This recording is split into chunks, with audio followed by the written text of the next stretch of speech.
2012년 3월 30일 시사매거진 논평입니다.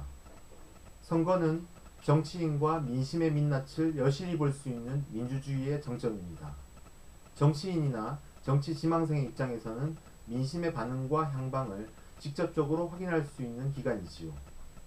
선거 기간 시시각각 발표되는 여론조사 결과가 대표적인 경우입니다. 후보자의 말 한마디나 행동거지 하나에 지지율은 춤을 추기 마련입니다. 고압적인 자세와 목소리로 일관하던 정치인이라도 선거 기간만큼은 허리를 깊이 숙이는 이유도 바로 이 때문입니다. 국민들 역시 정치의 대상자나 수혜자가 아닌 진정한 선택자로서 직접적으로 참여할 수 있는 거의 유일한 기간입니다. 후보자들의 면면을 살피는 한편 소속 정당이 내놓은 정책을 꼼꼼히 살펴보고 향후 4년 동안 유권자 자신의 권리와 정치적 운명 전반을 위임하는 행위이기 때문입니다. 따라서 아무리 달고 다른 정치인이라 하더라도 눈앞의 승부 때문에라도 진실한 모습을 보일 수밖에 없는 기간이기도 합니다. 기존 정치판에 온갖 이합집산과 저급한 술수가 난무한다 하더라도 적어도 선거 기간에는 각각의 정당과 후보들의 진정성을 조금이나마 확인할 수 있다는 이야기입니다. 유권자 역시 마찬가지입니다. 보다 예민하고 예리한 눈으로 정치판을 바라보게 됩니다. 선거 기간의 각종 비리와 거짓말이 보다 선명하게 파헤쳐지는 것도 이러한 연유에서 비롯됩니다. 하지만 이번 선거는 예년과 다른 양상으로 흘러가고 있습니다.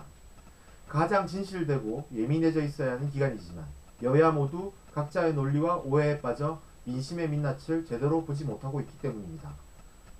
정권 심판론을 앞세워 맹공을 펼치고 있는 야권은 이명박 정권의 실정을 복구시킬 대안은 오직 자신들밖에 없다고 섣불리 단정짓고 있습니다. 이런 야권을 바라보는 민심의 눈빛이 얼마나 싸늘한지 분명히 알아야 합니다. 최근 여러 기관에서 발표하고 있는 정당 지지율만 봐도 쉽게 알 수 있습니다. 올해 초 새누리당을 크게 앞지르며 1위를 달리던 민주통합당의 지지율은 불과 50여일 만에 2위로 추락했습니다. 본선이 시작된 이후 백중세로 돌아서며 초반의 기세를 회복하는 중입니다. 이렇듯 야권이 속 시원하게 선거의 주도권을 잡지 못한 데에는 앞서 민주통합당 스스로가 호언장담했던 공천혁명, 인적쇄신, 정책선거를 정상적으로 가동하지 못했음을 반증합니다. 수세에 몰린 여권도 크게 다르지 않습니다. 현 정부를 배출해낸 집권여당의 처지를 애써 외면하며 이명박 대통령과의 거리두기에만 급급하고 있습니다. 통렬한 자기 반성은 찾아볼 수 없고 아직 자신들의 정당에 소속되어 있는 대통령을 공격하고 있습니다. 이는 참으로 쓴웃음을 짓게 하는 대목입니다. 새누리당의 논리대로라면 지난 4년 동안 이명박 대통령 혼자서 국정 운영을 한 셈이 되기 때문입니다. 당정청의 소통 통로는 전혀 없었고 집권 여당으로서의 책무를 방기했음을 자인하는 꼴입니다. 상황이 이러한데도 여야 할 것 없이 저마다 승리를 자신하고 있습니다. 민심이 어떻게 흘러가고 있는지 정확히 보지도 판단하지도 못하는 것 같습니다. 그저 지금까지 국회를 중심으로 행해왔던 그들만의 잔치로 이번 선거를 치를 모양입니다.